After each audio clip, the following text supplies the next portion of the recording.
ইন্দ্র ছিলেন স্বর্গের রাজা, কিন্তু আজ তার পুজো হয় না। বৈদিক যুগের সুপারস্টার হিসাবে ইন্দ্রকে গ্রহণ করেছিল সবাই, কিন্তু সেই দেবতাই আজ হয়ে গেছেন অপ্রাসঙ্গিক। ঋগ্বেদের 25% মন্ত্র ছিল তার নামে উৎসর্গকৃত, কিন্তু সেই দেবতারই আজ কোনো মন্দির দেখা যায় না। বৈদিক যুগের একমাত্র শক্তির উৎস ছিলেন ইন্দ্র, কিন্তু পৌরাণিক যুগ আস্তে আস্তে দেখেছি তার প্রাসঙ্গিকতা প্রায় ধূলিসাৎ। তাকে কোনো জায়গায় মদ্যপ হিসাবে দেখানো হয়েছে, কোথাও আবার ভীরু, আবার বিভিন্ন কারণে তিনি স্বর্গ থেকে বিতাড়িতও হচ্ছে। কি আশ্চর্য, তাই না?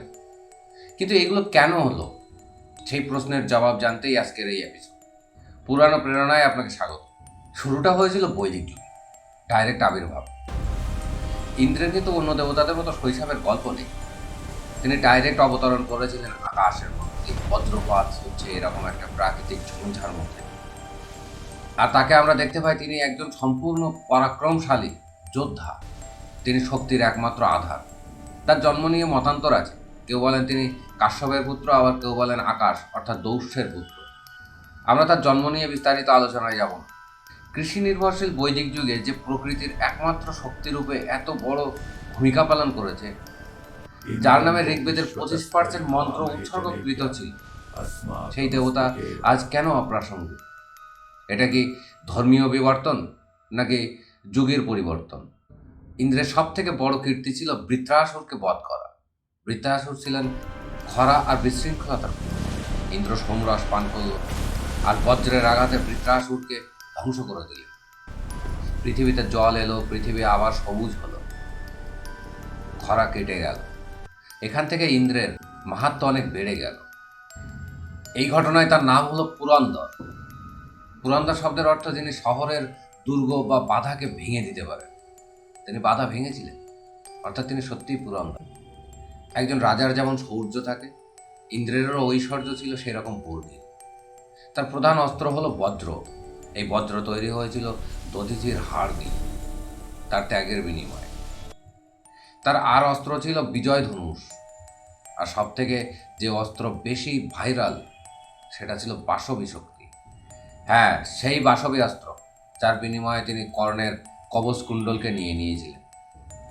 ইন্দ্রের বাহন ছিল সাদা হাতি, ঐরাবত, যা সমুদ্র মন্থন থেকে আবির্ভাব হয়েছে। আর এই হাতি কিন্তু মেঘের প্রতীক, বৃষ্টির প্রতীক। তিনি থাকেন অমরাবতী স্বর্গপুরীতে, তার পাশে থাকেন তার স্ত্রী সতী দেবী। সব কিছু তো ঠিকই ছিল, কিন্তু এই পরিবর্তন কবে থেকে শুরু? রামায়ণ আর মহাভারত হলো ইন্দ্রের চরিত্রের রূপান্তরের কাল। এখানে তিনি আর সর্বোচ্চ শক্তিশালী নন। রামায়ণে আমরা দেখি রামের সহায়ক হিসাবে তিনি রথ পাঠাচ্ছেন, আবার মহাভারতে এসে দেখি তিনি অর্জুনের পিতা, শক্তি প্রদান করছেন, দেবাস্ত্র প্রদান করছেন। কিন্তু এই মহাকাব্যের যুগে এসে আমরা এটা দেখতে পাই, ইন্দ্র আর আগের মতো অপরাজেয় নেই। তিনি মাঝে মাঝেই ভয় পান, ভীতু হয়ে পড়েন, আবার অসুর বা বিভিন্ন প্রবলেমে তিনি স্বর্গছাড়া হয়ে পড়েন। আবার তিনি কখনো কখনো শরণাপন্ন হন বিষ্ণুর, কখনো শরণাপন্ন হন মহাদেবের। আসলে এই যুগে এসে ক্ষমতার শিফট হয়ে যায় ত্রিদেবের দিকে। যেহেতু ক্ষমতার কেন্দ্রবিন্দু শিফট হয়েছে, তাই বিভিন্ন গল্পে কিন্তু ইন্দ্রকে অমানবিক দেখানো হয়েছে, কোথাও তার চরিত্র স্খলন দেখানো হয়েছে। আবার অন্য একটা গল্পে দেখা যায় তিনি ব্রহ্মা হত্যার জন্য স্বর্গচ্যুত হচ্ছে, আর ঋষি নহুষ সেই স্বর্গের অধিপতি হচ্ছে। আর সব থেকে মজার বিষয় কি জানেন? যখন নহুষ স্বর্গের দখল নিচ্ছেন, তখন ইন্দ্র পলায়ন করছেন। হ্যাঁ, সেই ইন্দ্র, যে ইন্দ্র বৈদিক যুগে সব থেকে বেশি শক্তির অধিকারী ছিলেন। ইন্দ্রের সব থেকে বড় পরাজয় ঘটেছিল কৃষ্ণের সঙ্গে ক্লাসের ফলে। কৃষ্ণ যখন প্রকৃতির পুজো করতে বলেছিলেন ইন্দ্রকে বাদে, অত্যন্ত রুষ্ট আর ক্রুদ্ধ হন ইন্দ্র। আর সেই জন্য গোবর্ধন পর্বতের উপরে তিনি প্রচণ্ড প্রলয়, ঝঞ্ঝা আর বজ্রপাতের সৃষ্টি করেন। কিন্তু কৃষ্ণ তো সেই গোবর্ধন পর্বতকে বাঁচিয়েছিলেন, আর বাঁচিয়েছিলেন তার অনুগামী মানুষদের। এই জায়গাটাতে ইন্দ্রের পতন একেবারে নিশ্চিত হয়ে যায়, এবং ইন্দ্র বশ্যতা স্বীকার করেন কৃষ্ণের কাছে। তিনি বুঝতে পারেন তিনি কৃষ্ণের থেকে বড় নন, কৃষ্ণের থেকে শক্তিশালী নন। আসলে এই সময়ের পর থেকে ভক্তি আন্দোলন এত বেশি হয়েছিল যে সেই সময় শুধু বিষ্ণু আর শিবের অবতার ছাড়া অন্য কেউ খুব বেশি পূজিত ছিলেন না। অন্য সবাই প্রায় প্রাসঙ্গিকতা হারাতে শুরু করেছিল। আসলে এখানে একটা কথা বলতে হয়, সনাতন ধর্মে সব কিছুই অ্যাকসেপ্টেবল। সনাতন ধর্মে একটাই জিনিস সব থেকে বেশি প্রাধান্য দেওয়া হয়, সেটা হলো রূপান্তর। যুগের সঙ্গে সমাজের সঙ্গে ধীরে ধীরে রূপান্তর হবে, এই রূপান্তরের নামই তো সনাতন।